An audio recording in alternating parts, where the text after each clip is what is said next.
Comment connecter un moteur triphasé en monophasé dans un cadre résidentiel? Tout d'abord, assurez-vous de configurer le moteur en mode de connexion triangle, également connu sous le nom de connexion delta. Cette étape est primordiale pour garantir une compatibilité avec l'alimentation monophasée. Ensuite, sélectionnez un condensateur de démarrage spécifiquement conçu pour une application dans les circuits alternatifs, portant généralement la mention CBB. Le calcul de la capacité optimale de ce condensateur est crucial.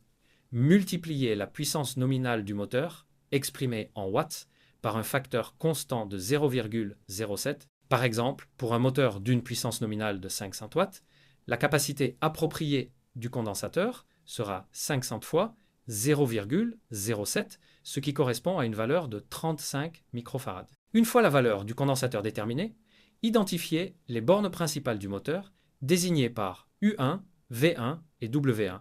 Parmi ces trois bornes, choisissez-en deux pour établir la connexion avec le condensateur.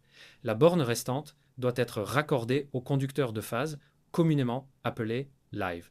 Le conducteur neutre, quant à lui, doit être relié aux deux bornes préalablement connectées au condensateur.